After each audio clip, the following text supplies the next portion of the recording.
Your San Francisco 49ers have just started the season 2-0, beating the Saints on the road in an absolute nail biter. David and I are going to break it all down next.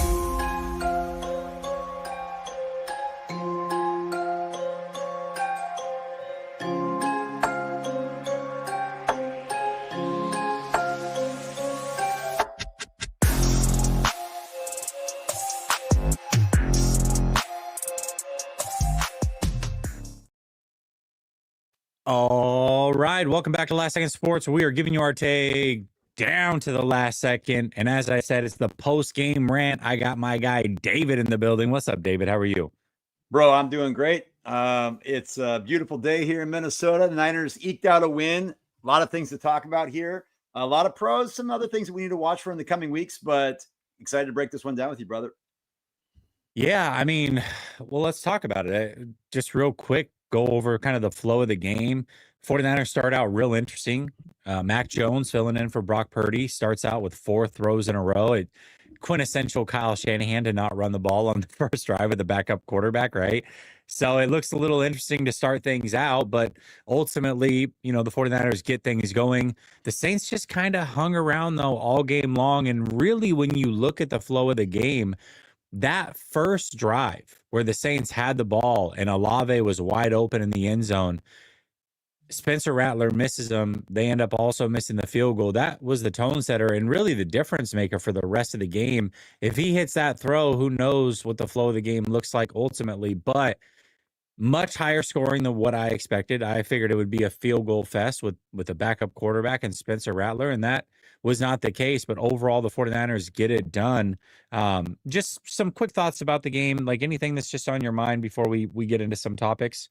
Well, I mean, the topic of the day is Mac Jones, and I know we're going to be getting into that. But to me, in full disclosure, I was a guy I didn't have even really a day 2 draftable. I was draftable. I had a draftable grade, but I wouldn't have taken him there. I wasn't interested in having him be my franchise quarterback. Right. I'm not admittedly ever been a huge Mac Jones fan. That being said, when he was signed, I thought, yeah, he's a high quality backup. Right.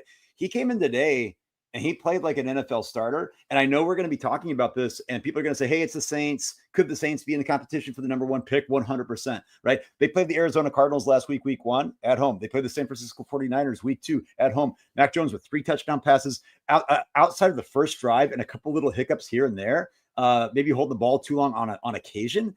He played like a starter. I mean, if you took his jersey off and you put on a host of other different jerseys on, swap faces like Nick Cage and John Travolta and Face Off, right? You would not have known necessarily that this was a backup quarterback. And 49ers fans have to be feeling really, really, really good if Brock Purdy is going to be missing any time in these ensuing weeks. You're going back home into friendly confines of Levi's with Arizona and Jacksonville on the docket.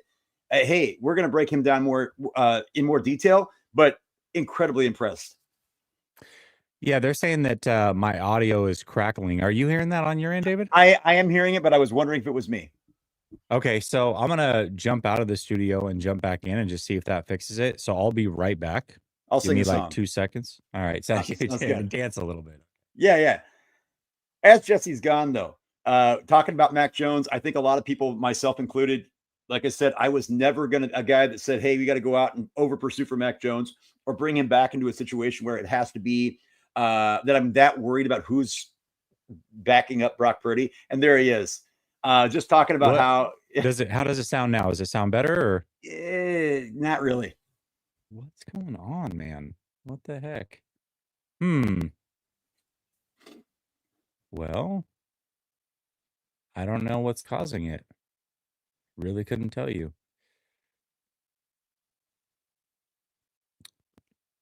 You do your thing. I'm going to keep trying here. I'm going to effort. Yeah, and I think with Brock out there, there's a lot of people where I'm watching the game that a lot of people, me included, I did not think that Mac Jones was going to come in here and light it up like he did today. And for all intents and purposes, he really did that. I think what a lot of people, though, came in confirming a lot of their priors, thinking like, hey, this is going to be a disaster. I don't think Jesse and I definitely didn't think that. We could talk about how we talk about that behind the scenes. Nitpicking him on little things that I feel like when Brock does them, we don't talk about them. And I think that for Mac Jones, yes, he's a veteran in the league. Yes, he's been around for several years, but coming in cold with the same slate of weapons that Brock has, down Kittle, right? Down BA, same thing. Yes, against the Saints, but a noon central start, right? A 10 a.m. Pacific start on the road in a hostile environment that had a lot of Niners fans.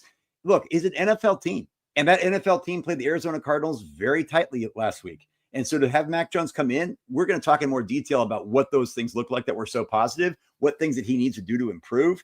But I'll tell you what, Jesse, he alleviated a lot of my concerns. And I know, full disclosure, I had some concerns. Definitely not sky is falling concerns, but I had some concerns. And what I see here is Kyle Shanahan kind of coming out looking pretty darn good, bringing this guy in, and it's going to breathe a lot of that, not quarterback controversy, but going back to that 2021 draft about, hey, who did Kyle want? Who did John want? Mac Jones always being in the conversation. Hey, those conversations are dead and gone. But the conversations that are alive are that whatever that was, Mac Jones looked like he belonged in this 49er system today, and it's going to be fun to watch. All right, how does my mic sound now? Is it better? It is better. Is it still better? It's better, but there's a little bit of static. I'm gonna mute you and talk and see if it's better. Hold on. Does that make it better when I'm talking now? Can you hear me? Is it staticky still? Still staticky. Yeah. I don't know. I don't know what to say. That's really frustrating. Okay, well let's do this then. Why don't I'll reset my computer. I'm gonna tee up a topic for you though, and then by the time you're done with that topic, I should be back. So we're gonna talk about Mac Jones. Give me 3 things from this game that you liked, and then I'll reset my computer. We'll see if that does anything. Yeah, man. 3 things. Hey, and for those of you who don't know, I'm a high school teacher, so I'm used to being on stage all day long with kids. So he's giving me a little bit of a pop quiz here, but 3 things that I loved about this game. Already talk about Mac Jones. Second of all, one thing that I really, really, really like from this game is I actually felt the offensive line played well. And there were some situations there where I thought Colt McKivitz had a couple hiccups. But much like last week, I thought the offensive line was a little bit too maligned because of the pressures that people were talking about. Oftentimes people were citing these next-gen stats saying that Brock Purdy was pressured on like 57 or 58.7% of his snaps. This is not me piling on Brock, but also a lot of those pressures are about a quarterback being more mobile, holding the ball a little bit too long, trying to make a play. And trying to make a play is exactly what you want your quarterback to do. But too often we look at offensive line pass protection as being in base and then thinking they're able to hold that up in perpetuity. And it's not going to happen. And so a lot of those pressures happen when quarterbacks, we saw that with Spencer Rattler today. Spencer Rattler drawing holding penalties because he's moving around. That will happen. Mac Jones today, he's never been known to be Lamar Jackson, right? But out of Alabama, one thing about Mac Jones that I remember my good friend Jordan Elliott, Splash Cousin on X, right, on Twitter. He'd always talked about his ability to kind of slide in the pocket, having this kind of preternatural awareness of pocket mobility. Pocket mobility and pocket evasiveness is not the same thing as being the mobile running quarterback. And what you saw today, there were a couple times where maybe he held the ball too long, but there were also a couple times where like Mac Jones really did show that ability to move laterally in the pocket, step up in the pocket, and even use his legs to extend those things. So I felt like the offensive line did a lot better than a lot of fans. I think a lot of casual fans are giving them credit for. Mac Jones played well. And then on the defensive side of the ball, except for that personal foul, D Winters is showing that he's playing that sideline to sideline guy that replacing Dre Greenlaw. I know there's a bunch of other things that we're going to talk about, but to me, the defense also, though, a little discouraging. D Winters is a huge bright spot. How does it sound now? Please tell me it's not crackling. It sounds so good, Jesse. And you know what? Coupled with seeing your beautiful face, this. Okay, the sun is shining through my window. The sun is shining on your face, on us. Yeah. We are back, folks. Okay, all right, yeah. Well, listen. Sometimes you got to reset the computer. I caught the tail end of that. Yeah, you were talking about D Winters, who I had on my list. So again, we come up with these topics, and then we don't talk about. It's the middle of the game, so we're not talking about who's done what, whatever. We've got our own things. I had Kalia Davis and D Winter showing up again, which to happen in week 1, that's one thing. But for them to show up at times throughout the course of this game once again, Now it's starting to become a bit of a trend, and we want to see them stack games, but D Winters again just continues to remind me of Dre Greenlaw, good and bad, by the way. Let's not forget that Dre Greenlaw had his weird penalties and his missed tackles from time to time because he tried to lay somebody out. It's not that different watching D Winters now than watching a young Dre Greenlaw. So the fact that D Winters is able to put together a couple good weeks, yes, he had 2 iffy tackles and a penalty, but overall, he really did set a tone, and he's the perfect player next to Fred Warner. And then Kalia Davis flashed multiple times again throughout this game. I don't know where this team would be without him. This is a player that's been injured for the first few years of his career. The talent has always been there. It is undeniable. But now they need him more than ever because these rookies, especially at the defensive tackle position, are just not contributing in the way that you would hope early on. And he's been an absolute menace. So Kalia Davis is really saving the interior of that defensive line. Without him, I don't know what it looks like, David. And then the other 2 things that I put up there were CMC getting limited touches in comparison to what we saw last week, which is good to see. We don't need to see 30 plus touches week in and week out. So I love to see that. And then the 49ers might have a kicker they can trust, dare I say. I get the extra point early on. It looked shaky, but those other kicks were right down the money. Like there was no issues, no question marks. I actually had confidence that a kick was going to go through when he stepped up. So those are the 3 for me that I really liked about this game. Yeah, and even go back to one of those iffy tackles. One of those iffy tackles was also Yetur Gross-Matos just kind of like pinballing him off of the tackle on Spencer Rattler. So and then it was a blatant personal foul, which was a boneheaded play, no doubt about it. But I felt like he came back and redeemed himself well in those situations. For sure. Let's hit these super chats. Then we'll get into the Mac Jones conversation because we had to bury the lead. Shady Luke says, I love Spencer Rattler. I think he's better than lots that talk down on him. Yeah, I mean, I don't know. Is he a low tier starting quarterback in the league? Sure, I guess. Whatever. He's not anything special. I don't know. Not at all. Deshaun DeVoe says, just like that, Brock Purdy just got healthy. Yeah, we'll talk about it. Cryptic says, can we talk about Pearsall continuing to make plays? He's proving himself faster than Ayuk. They are going to be a good 1-2 combo. Yeah, I think the 2 of them are going to be a good 1-2 combo. And then obviously Jennings, he'll always be there as well. But Brandon Ayuk is certainly missing this offense. 49ers for Life says, Mac Jones is better than I thought, better than we all thought, I'm sure. Yeah. I've got a tweet that I'll share with you. In a second. Let me get to this, and then we'll come back to this one. Sean says, Connor Colby stabilized the O-line, played well. I have to go back and watch it. We're going to talk about Ben Barch as well, but yeah, the drop-off wasn't really massive, if at all. So that'll tell you something. But I want to talk about this here. So I will admit, going into this game, I was like, I don't know, Mac Jones first start without all these guys. I didn't expect it to look great by any means, but I do remember a lot of conversations that I had with Vish in particular when we would talk on the phone a couple years ago. And the conversation that we often had was, if Mac Jones had been drafted by the 49ers, that at this time, 49er fans would look at Mac Jones the same exact way that they did Jimmy Garoppolo once upon a time, and the same exact way that they do Brock Purdy, and the fact that they would think that we have a guy in Mac Jones. Now, obviously, Mac Jones was not drafted by the 49ers. He's been bounced around the league, and so people have an opinion of him. But Mac Jones in this offense always would have worked. It always would have looked fine. And quite frankly, he would have been the quarterback that got paid, not Brock Purdy. And fans would have been clamoring for him. And then there still would have been guys like you and I that would have been like, can we just pump the brakes a little bit? Maybe Mac Jones isn't all that great. Yeah. That's just, I've always thought it. And today we got a glimpse into exactly what the thought process was behind it.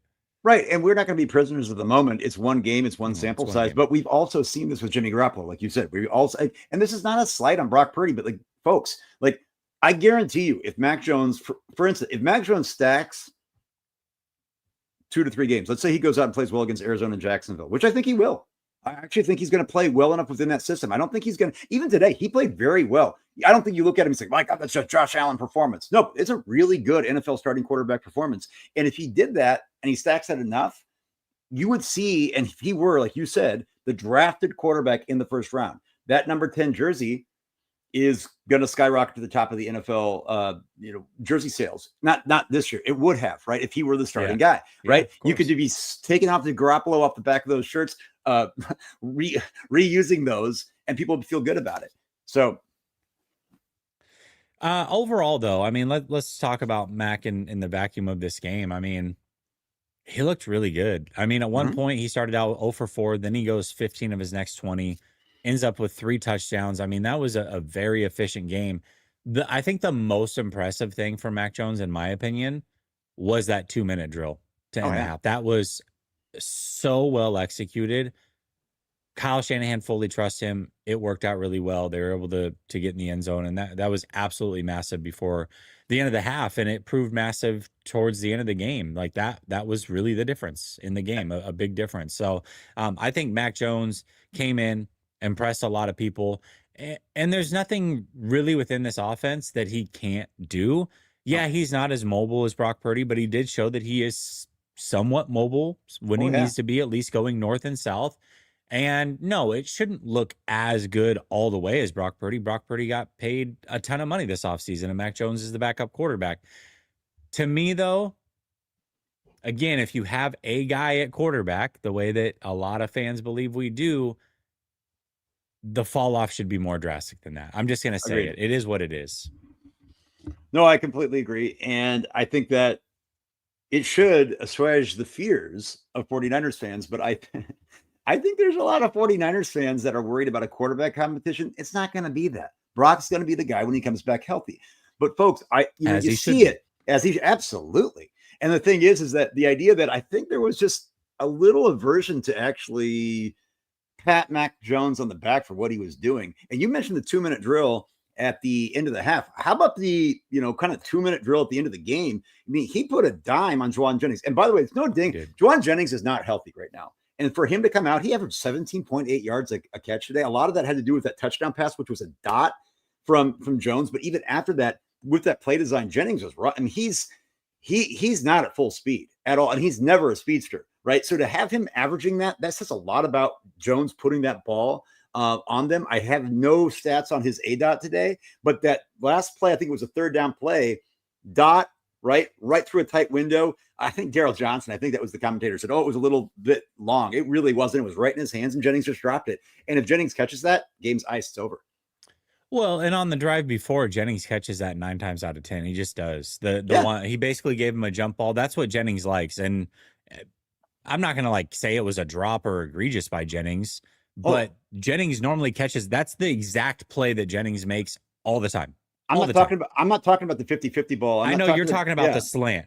But I'm talking about the drive before, even the one that he dropped. Like if he catches either one of those, the Saints don't even have a chance to go win the game. Like it's ice basically. And you're right. And that jump ball I wouldn't call that 50-50 because, and I don't blame Jennings for not bringing it down because that's a really high degree of difficulty catch. I will say it wasn't a perfect throw by Jones, but he also put in a spot with the defender turning his back where he did give Jennings a shot at it. And so we can nitpick, like your ball placement is not going to be like pinpoint to the centimeter to the GPS coordinates every single time. Right. And so what I see, like when we're talking about that, though, if that's all I'm nitpicking Mac Jones, if we're talking about the fumble, which I do understand was a lot to do with Mac Jones, like you said, holding the ball too long, but he stepped up in the pocket. He's letting things kind of come to it. There wasn't anything open. Colton Kivitz did not block the guy. The guy fell down. Colton Kivitz, instead of like standing up to wait for him to get up, dives down at the player, and the player's almost like baiting the Kivitz, gets up and gets Mac Jones from behind after Mac Jones had stepped up in the pocket. So was that perfect? Absolutely not. If Brock had done it, would we be eviscerating Colton Kivitz right now? We would the fans be doing it? 100%. Right. And so I think, I mean, honestly, Jess, is like when we look at this game, what about Mac Jones' performance can we really, truly, aside from the first drive and a half, maybe, like what could we really say was anything that we could truly critique at a level that's not disingenuous? Not a lot. I mean, not a lot for a backup quarterback. Again, Exactly. this is what you want to see. The fact that you can win games with a backup, and people are saying, "Oh, it was New Orleans and they only won by 5." It's like, well, yeah, but it was the backup quarterback with no Kittle, a hurt Jawan, a hurt Trent. Obviously, we know that Ayuk and all the other guys are already hurt. He lost his left guard in the game. What do you expect him to do? Like, this is exactly what it should look like. And if anything, the defense played great last week, not so great this week. I mean, the New Mhm. Orleans really should have easily had 28, no problem. Like, 100%. no problem. If Rattler moves the ball 6 inches to the right on that first drive, they're in the end zone there and they've got 28 points and possibly win this game. So, you put up 26 points on the road. Or by the way, 10 o'clock start for a Pacific team. That's not always the easiest thing in the world. And you go in and you get it done. Nobody's saying that Mac Jones is a world beater, but to act as if he didn't do his thing, I would say would be kind of off base as well. He definitely played very well, especially for a backup. So Sean says Williams and Bosa on the same side is a cheat code. Yeah, actually, I want to talk about this. This is a little off the cuff, but all right. There was a lot of discourse about Michael Williams this last week. Hmm. And people coming out and victory lapping the fact that he didn't get the pressures or the sacks, which is so funny because we all knew that that was not going to be a part of his game this year. But what you did see all over his film is that he was constantly taking on double teams. And just like in college, he doesn't move backwards. You can double team him, he will at least hold his spot and sometimes push the pocket down, even with two guys. And then the stat came out that he was the most double teamed edge in the whole NFL.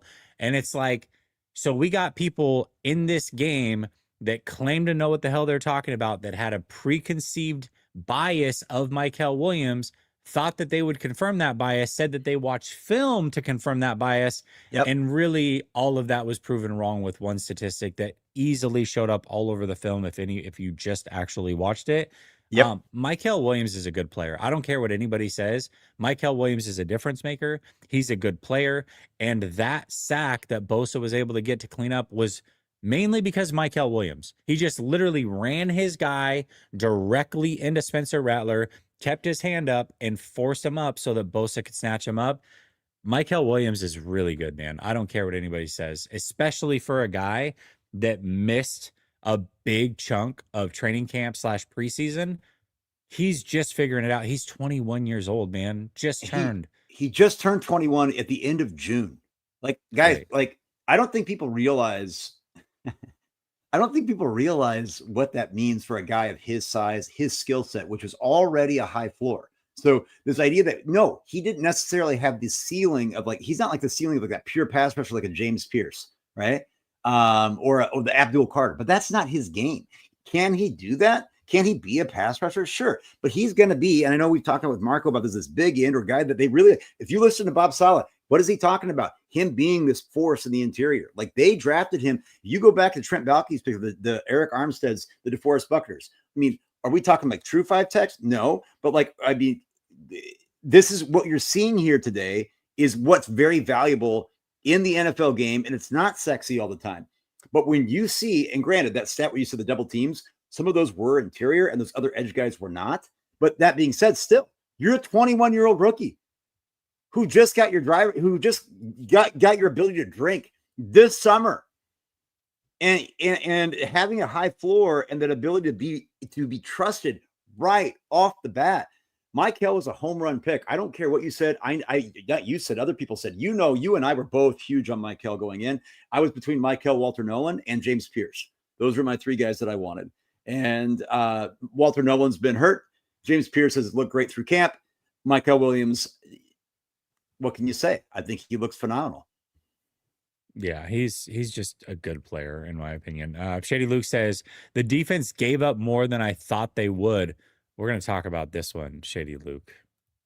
Joseph says BP confirmed he's not a 47 million better than Mac. Yeah, No. I mean, it's not technically 47 million. But yeah, I mean, I don't know. It's one game. Let's see Mac for another game before we just go all crazy with the takes. Frisco Shill says Mac put some balls in jeopardy and got bailed out by passes deflected When? by the receivers. Um, Even if this is true, I could say this every week about our starting quarterback. So, Hold I up. I mean, want to pause on this and thanks. That's good. I appreciate what you're saying, Frisco. I think the one you're talking about, the one that I'm thinking of is sideline to Tonjes or Farrell, and it was a slightly behind him, but the defender made a play on a PBU. A PBU does not necessarily mean it's a turnover worthy play. Like the defender did not get his hands on the ball, did not step in front of the receiver. It just was a poorly placed ball. Those happen in NFL games. That does not constitute putting the ball in jeopardy, though. There were no dropped interceptions. There were no could have been interceptions. There were some balls where he did throw behind receivers, and that is absolutely fair to critique. But to sit there and say that the ball were technically put in jeopardy, I'm going to go back and watch the all 22. I'm willing to bet a good sum of money that didn't really happen. And that based on my, at least, and this is just my working memory of what I saw live, anecdotal, but I don't, I mean, I'm not, I didn't see that. There's a lot of things. The ball placement stuff, yeah, an issue. At the beginning of the first drive, kind of looking flustered and looking like his feet were a little bit happy. Legitimate critique, but I don't think when we go back and look at chart like TWP, like turnover worthy plays, I don't think the percentage of that throw is going to be very high. I think it's probably going to be on the polar end of the spectrum on league low. yeah, I didn't think that he had many. Like, there's a difference when turnover worthy plays happen. Yeah, Sometimes they happen because you're inaccurate, or you and the receiver are on a different page. I think there was one with maybe it was Kendrick Bourne. I don't remember who it was, but it's like, okay, well, is it possible that maybe the new guy to the offense ran the wrong route and that the quarterback had it right? Like, that's a 100%. possibility. So that's one. And then there are plays that are turnover worthy plays because you made a piss poor decision. Yep. The decision making is what really rattles my mind when quarterbacks just make bad decision after bad decision. I didn't really see many bad decisions No, from Mac Jones today.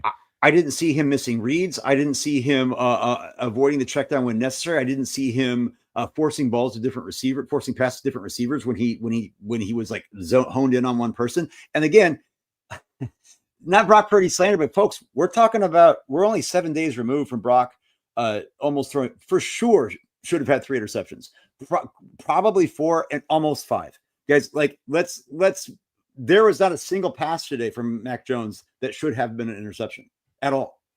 Okay. Now, does that mean that we're going to all like pile on Brock and say that he can't respond from that? Absolutely not. But like, let's be real here.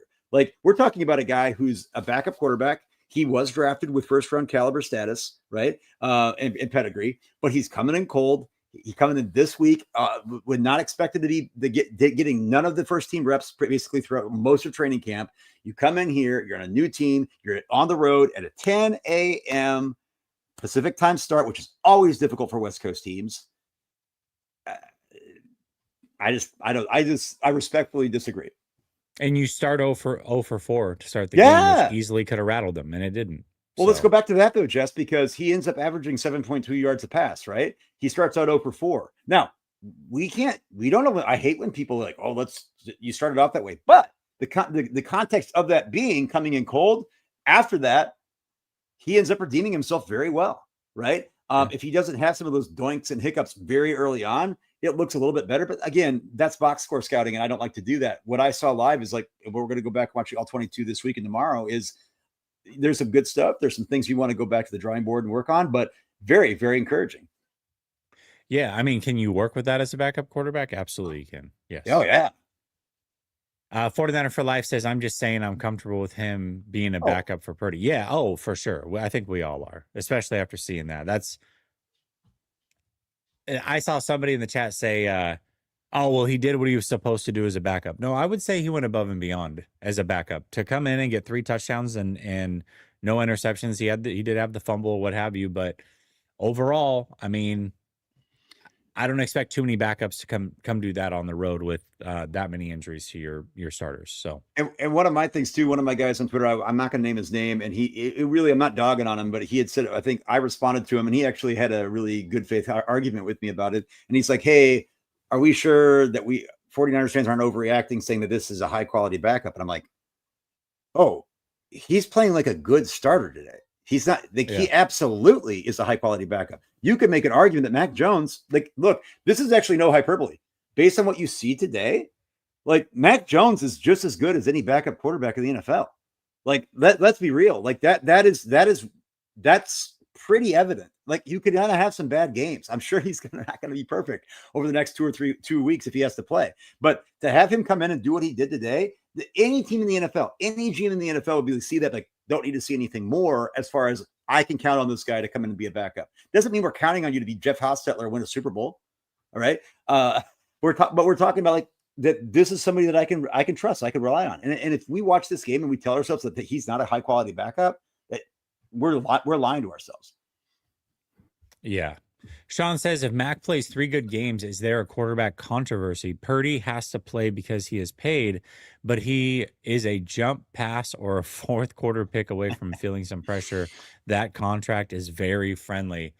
I don't think so. I don't think so. I think, there's obviously paid politics. There's being the face of the franchise as a quarterback is so much more than just how well you play too. Like there is a part of it is how marketable are you? And Brock Purdy's very marketable as well. Mac Jones has some things. I mean, he's definitely had a little Ndamukong Suh to him and, the pre-draft DUIs, and he's a little rough around the edges. So you don't just throw it all away for a guy like that. But at the same time, if he plays 3 good games and 49er fans are unwilling to have a real serious conversation, then that just means they're clutching their pearls and they will never have a real conversation. So, but I don't think the 49ers themselves are going to have a controversy. No. Well, I mean, again, we could go back to 2022. When Brock Purdy, for all intents and purposes, and if we're trusting people that were there every day, that Brock Purdy had the best training camp of any of the quarterbacks in camp. But then what did Kyle do? He brought Jimmy Garoppolo back at the 11th hour. And then when Trey Lance got hurt, I guarantee you, and because I actually agree with elements of what Sean is saying here, a couple of things. I'm going to itemize exactly what, or categorically go through what those are. But when Jimmy Garoppolo came back and then CMC was traded for, and we're going to the game in Mexico against Arizona. I mean, we've talked about this just about a week ago or a couple weeks ago. Jimmy Garoppolo's stat line in the games where CMC had come back and fully started after the Chiefs game and been fully integrated into the offense were just as good as Brock Purdy's stat line. With actually, it might have even been viewed as better. Now the difference is Brock Purdy was they were the 4 best games of Jimmy Garoppolo's career. If you took a 4-game stretch, he had never gone 3 straight games without a turnover, and he coincidentally went 4 straight games without a turnover once CMC was there. And that's not me saying Jimmy Garoppolo is better than Brock Purdy. I don't believe that to be true. Also, there is a difference between a veteran NFL quarterback and Brock Purdy coming in as a rookie, cold, third-string quarterback. You could say his confidence could be shaken when you actually bring Jimmy Garoppolo in on August 31st. I'm not saying anything. This is not me crapping on Brock, okay? But this idea that Brock Purdy also came out smelling like roses after 2 guys got injured, right? So this idea that a quarterback being injured that we cannot predict. Jesse and I cannot predict the future. Nobody can. If Mac Jones goes out, and let's say Brock Purdy's out until the Tampa game, let's just say that, or the Rams game on Thursday Night Football. Okay, I think that's week 5. Let's say Mac Jones goes out next week at home against Arizona, home opener. The following week against the Jaguars on a team that had an exciting game against the Bungles today. Yeah, the Bungles end up pulling it off. Okay. Let's say he puts 3 games in a row, including the Saints game, where he has 3+ touchdown passes, no interceptions. Are you telling me that if Brock Purdy then were to be more injured than they thought, and then Mac Jones had to play the Rams game and the Bucs game, and let's say the Niners are 6-0, they got the Seahawks, they got the Saints, They beat the Cardinals, they beat the Jags, they beat the Rams in LA, and they beat Tampa, and Mac Jones has playing like a starting NFL quarterback. And then all of a sudden, Brock is feeling healthy. Of course, Brock's going to get his job back. 100%. We know this. Are you, though, legitimately telling me that if you roll the clock back to 2022, that Jimmy Garoppolo would have kept his job if Brock Purdy played that way? I mean, that's a good point. No, that's a lot of hypotheticals. But you're right. And in that scenario, though, I don't know that he would get his job back. I mean, that would be crazy. That would be crazy. But with all those hypotheticals, I'm 100% saying Brock Purdy will get his job back. 100%. Like Brock Purdy has not done anything in his career to say, hey, I don't deserve to have, you paid him this money. He's done what he's done. Right. I do think that Brock Purdy offers more, obviously. He's a better player than Mac Jones. I will 100% say that. I will assert that for sure. For the record, I am not blowing smoke. Clearly, that's stupid. It's stupid for me not to say. But how many times have we said, oh, unequivocally, it's stupid, blah, blah, blah. Well, let's just see. Let's just watch what happens. And let's give the guy flowers when he does well. And when he doesn't, we'll openly critique it. I will say this. There are very little about this game that I could critique about Mac Jones. Holding the ball a little bit long. Guys, last week, Brock Purdy was almost league low in time to throw. League high team to throw, held the ball longer than almost any quarterback in the NFL last week. Veteran quarterback, big contract. I'm just saying, like, I don't think, Sean, that he's going to lose his job. But the contract very friendly? Absolutely. And a lot of fans don't realize that. Sure. This contract was designed to have outs after year 2. And easily. Okay. I'm not saying Mac Jones is the answer. I actually don't believe him to be. Okay. But can Mac Jones absolutely succeed in this Kyle Shanahan system when we've seen players, Jimmy Garoppolo? I mean, even Nick Mullins could play NFL quarterback with Kyle Shanahan. So I'm not gonna make any big hasty generalizations, but if he puts down 2 or 3 more games like this in a row, and I know that Brock might still not be 100% healthy, I don't want Brock coming back unless he is 100% healthy. If Mac is showing that he can put multi-touchdown games and not turn the ball over. Yeah, I mean, that's all you can ask for. That's literally all you can ask for. Deshaun says, people stop talking about the team. If that was Brock Purdy, y'all be praising him. I think he's saying, like, people are kind of crapping on Mac or trying to nitpick. Mm-hmm. It's, you know what it is, though, David, and this is so funny to me. We didn't plan on talking about Mac like this at all. In fact, we didn't start really talking about Mac. We had some brief things, gave him some praises. We were moving on. We don't usually spend in a post-game show a ton of time on the quarterback, good or bad. We just really don't. We talk about everything. And then throughout the week, obviously, hindsight comes in. You watch the film. Conversations can change. But with that being said, there is certainly a group of fans that I don't want to say are rooting for Mac to fail, but they are very begrudgingly giving him kudos after today's game because for some reason, nobody thinks there should be a quarterback controversy. Nobody. But this segment of fan is a little bit concerned for whatever reason. I don't know why. The insecurity runs really, really deep, and they don't want to give him credit because it somehow is a slight to Brock Purdy. I don't know. It's a weird thing. People that fan quarterbacks over the team and then just like get so upset if you don't just, oh my, he's our guy, you should bet. No, it's just he's the most important player on a team for sure. They're going to get a lot of talk. That's absolutely true. But there is more to a team than just a quarterback. And to not be happy for Mac Jones or praise Mac Jones because in some weird way you think you're sliding your guy Purdy, that's weird.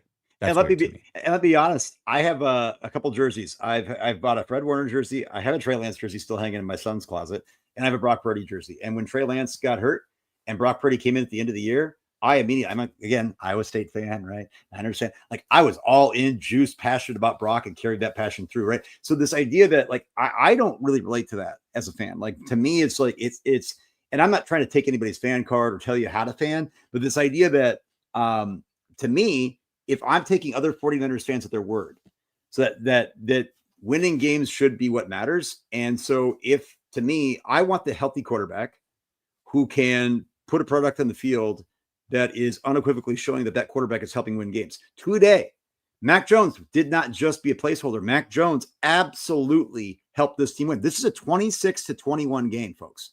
Okay, where the defense actually didn't play that bad. The Saints only averaged like 4 yards a play. Okay, but there was just kind of like this. There was bend not break, and then they broke. Right, and they weren't completely reliable, and they had penalties, and they had all these other things. And they kept things in the game, and special teams was a little iffy. But Mac Jones was not just like, oh gosh, look at all these weapons, like doing all these things for me. Absolutely not. So if he can keep doing this, and let's say Brock is hurt for the next 5 weeks, and Mac plays like this for 5 weeks, and there's still lingering injuries for Brock, I will take the 100% healthy Mac showing that he's doing that. Now, if Mac goes out the next 2 weeks and lays an egg, yeah, back to the bus. Which he easily could. We're about to find out. Yeah, you know 100%. 100%. Easily could. Vito Burrito says ADP, baby, 21-20 if we had kept Moody. You might be right about that. You might be right about that one for sure. If Jake Moody was on this team, then, who knows how that whole thing would have gone. You still there, David? Your camera got turned off. I just want to make sure you're good. No, might have lost him. Well, this is a good time. There we go. We'll do some sleeper picks. David, you there? You good? No? All right. Well, we'll wait till he gets back. I'm going to do some sleeper picks. We've got the Sunday night football game tonight. We've got the Falcons versus the Vikings. We've got a free pick, so we're definitely going to take this one. Once again, promo code SLEEPER. Get a 100% deposit match up to $100 using promo code LSS. You can do daily fantasy, weekly fantasy, more or lesses. It is a skill-based fantasy game that you can win real money with. Okay, let's take our free spot. Michael Penix is going to throw for at least a half a yard, so we're going to go with that.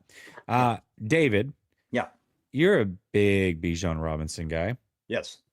27.5 yards receiving, more or less? More. Okay. Ooh. Let's see. Oh, JP Mason, 12.5 rushing attempts, more or less. I feel like 10's kind of the sweet spot. Yeah? I'm going to go less on that because I think that this is going to be. I believe in the Vikings a lot. I actually believe in their defense a lot as well. But I think this game could be. I haven't put money down on this game. We do a little betting league in my school with some former teachers and current teachers, and it's one of those games where I just don't. It's a tough one for me to call on the spread. I would say that I think Jordan Mason is going to end up usurping Aaron Jones eventually, but I don't think that this ends up being a game where that game script works in Mason's favor unless they're milking clock at the end. So that's a tough one. I would look at what else we've got available. Okay, we'll keep it for now, but we can remove it. I actually like this one. Aaron Jones, more or less 19.5 receiving yards. I kind of like the more, but it feels like a trap. Sometimes when you like it so much, you should almost go opposite because it's just too good to be true. I don't know. Yeah, and it's kind of like the recency bias where you look at last week's game against the Bears. Aaron Jones, what do you have? He had 3 receptions for 44 yards on 3 targets. So yeah, that's great, but there's only 3 targets, right? So like that, sure. and most of that was on 1 catch, right? That's a long of 27 yards. And so you take that out and all of a sudden you've got 2 for 17. It's like and what is it now? What's his receiving yards? 19.5? 19.5. Yep. And Jordan Mason last week had 15 carries, and Aaron Jones had 8. You know what?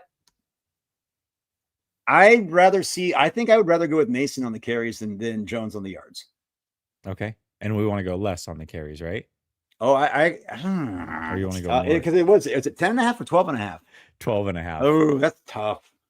I like let's go less. Let's go less. I feel safer with that. Okay, let's do this. Let's do and I want to choose a more on the next one. So either Drake London or Justin Jefferson, anytime TD. Which one's going to score a TD in this game?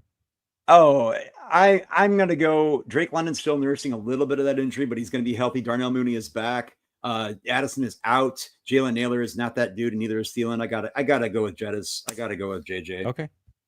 All right, let's do it. Yeah. Do that. We're going to put 10 on this one because we want to win. I think it's a good bet. I think this is pretty safe. $88. Okay. Yeah, so 10 for 88. Again, you get your free cancellations. So if you get cold feet, you can just press cancellation and close out of it. We always let it ride here. You can either tail us, you can fade us if you don't believe in our picks, but have fun with it. Promo code LSS. You could put $10 in, you could put $100 in. They're gonna match it. Go check them out. They are the absolute best. All right, David, let's talk about actually, no, let's talk about Ben Barch before we get into a reason of concern. Uh, Ben Barch was really, really loved by a lot of people this offseason based off of one game. And it was crazy to me. And then after that game, he ends up getting hurt. He's an older player, like 27, 28 years old. He's bounced around the league.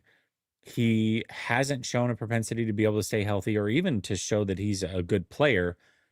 And yet people were very, very confident in him being the starting left guard. And all we've seen so far this year is him get injured 3 or 4 separate times.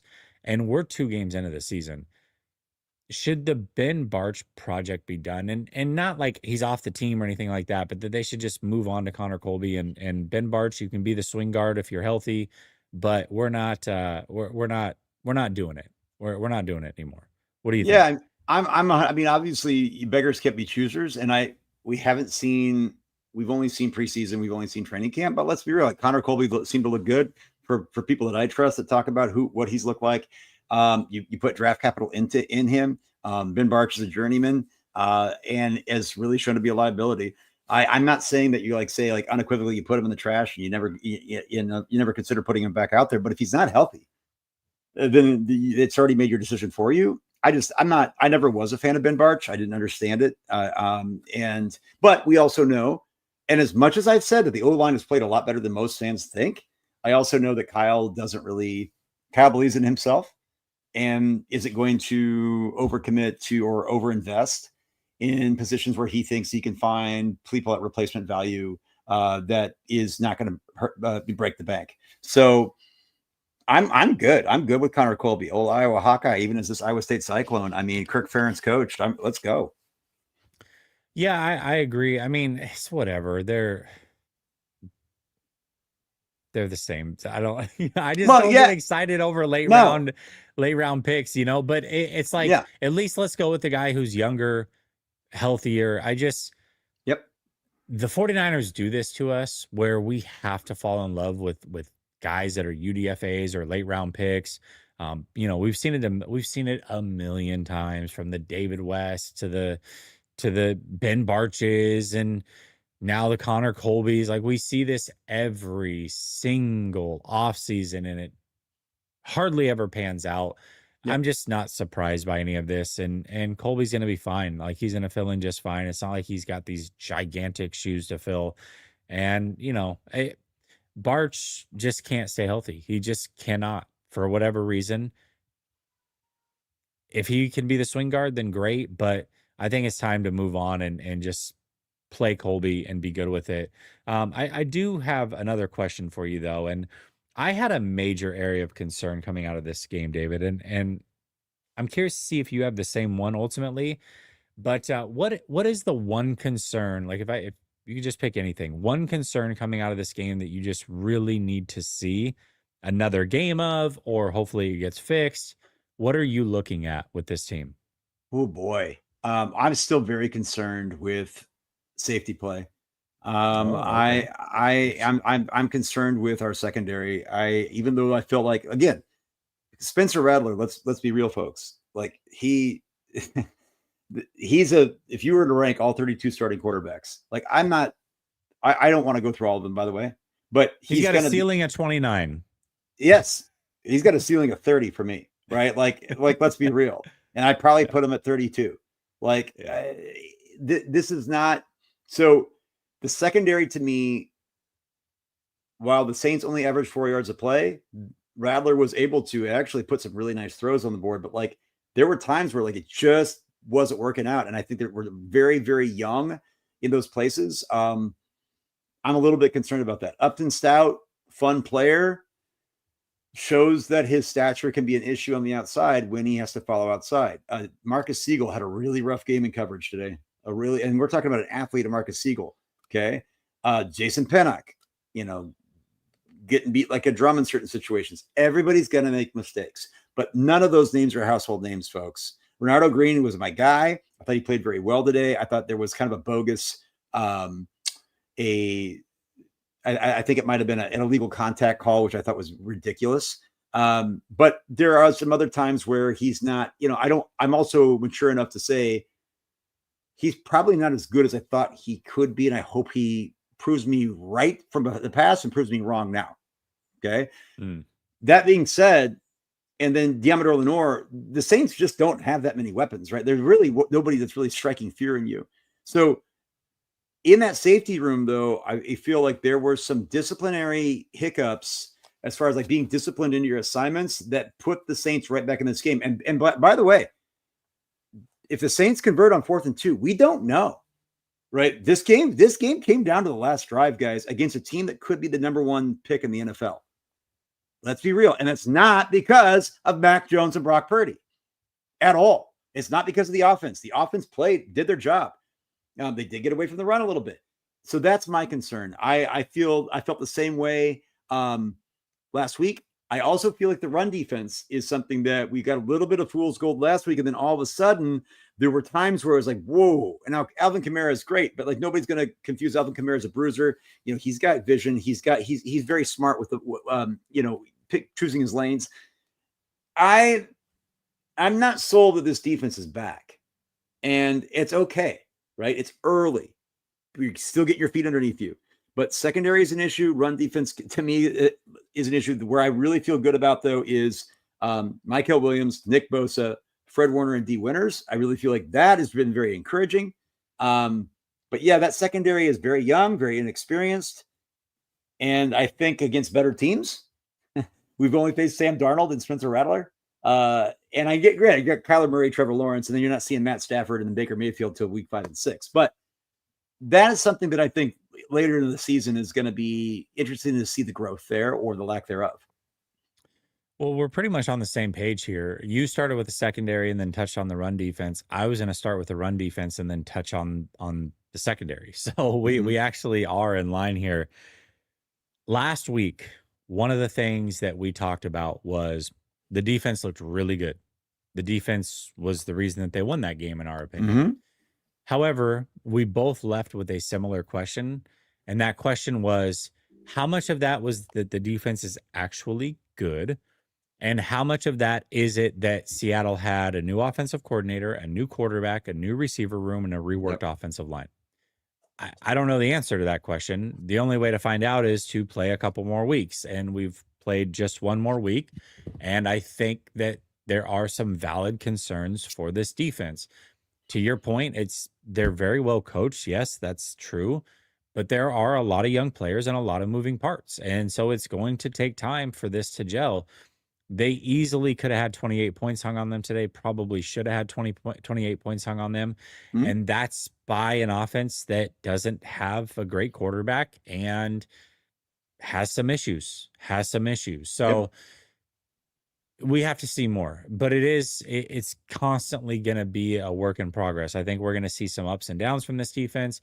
To me, the run defense last week, they were getting gashed early on. Then they tightened it up, and then they got gashed a couple times late. But overall, when you looked at the totality of the game, they played pretty good in run defense. They did. This week, Alvin Kamara, 4.8 yards a carry, 21 carries, 100 yards. Really, it was the last carry that got him under the 5 yards per carry because he basically just got stuffed right away and lost a yard, I believe. But ultimately, Kamara was able to find his spots and do almost whatever he wanted in the run game for big chunks of this game from opening drive, really. And this is not a good team, folks. This Saints team is not good. And I'm not trying. So we could pump the brakes on that. That's the thing where like Mac Jones stacking games is important. Like, but so if you get in the box scores and you see like the yards per play, absolutely.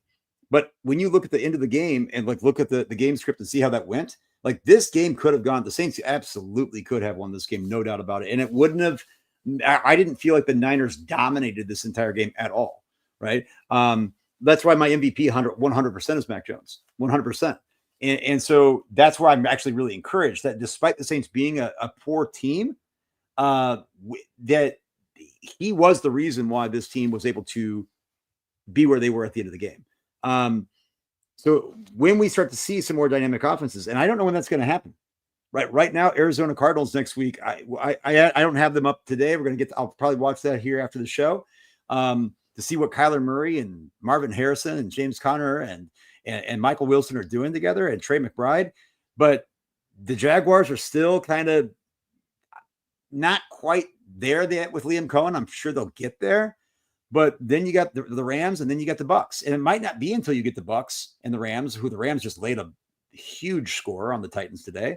But weeks 5 and 6 are probably going to be your first big tests offensively, right? And so if you can get through here and be 4-0, I don't know if I completely can diagnose where I'm at in the defense until I start to see better competition.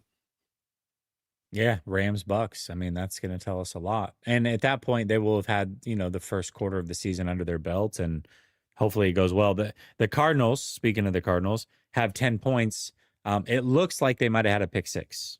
I don't know I don't think they've scored an offensive touchdown against a very bad Panthers defense. So yes, there is that. Yep. And I think this is the thing, as we'll say though, the Niners, hey, to be 2-0, you go into Seattle, which I felt the Seahawks. I thought that was a coin flip. I picked the Seahawks to win that game in a tight one. Today, I picked the Niners to win, obviously, even with Mac Jones and the unknown there. But to be 2-0, hey, 2-0 is 2-0. And so you're going into these, you play the teams that are in front of you. So they're, given the circumstances of your starting quarterback going down, of George Kittle going down, of Brandon Ayuk not being available, of CMC being dinged up, of Jawan Jennings being dinged up, of Trent Williams being dinged up, to have all that being said, go on the road, win a divisional game, go on the road, win a 10 a.m. Pacific time game. Not mad at it. Oh no. And so, and all of this is in the rear view mirror afterwards, and you move forward. So look, the Niners they're licking some wounds, but they've got to feel like, whoa, we've really dodged some bullets here, and they've afforded themselves nicely.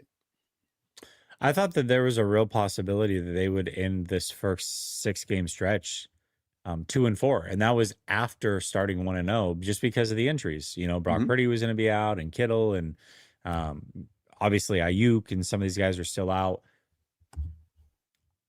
I flat out just think that the Rams and the Bucks are better than them, even if they're healthy. So I do think that's going to be 2 losses. But I think right now I would pick them to beat the Cardinals, even with Mac Jones. And I would pick them to beat the Jags. So I think 4-2 is very realistic, is as much or more realistic than is 2-4. So we'll see. I mean, it's 1 week. Feel good about it, but they still have a lot to work through injury-wise and, growth-wise. So we'll see how it plays out, but Arizona's not inspiring any fear in me. So I'll just say that. And Jacksonville's not, based on what I kind of gleaned a little bit today, I saw a couple of little different clips. I'm not going to box score scout that. I'm going to go back and watch the all 22 there. But, the Bengals were able to, with Joe Burrow going out, and you have Jake Browning coming in and going 21-32, 2 TDs, 3 picks, right? Which probably on the quarterback, right? But yet still the Bengals finding a way to win. And so I'm not honestly, I think the 49ers will be 4-0 after these first 4 starts, which is a great place to be for any team. And then going so they could stomach those losses, which I do think on paper right now, Rams fully healthy, Bucks fully healthy. Yeah, that's a tall order. But even if you were to be 4-2 after week 6, by the way, 100%, right? And the Rams on a short week.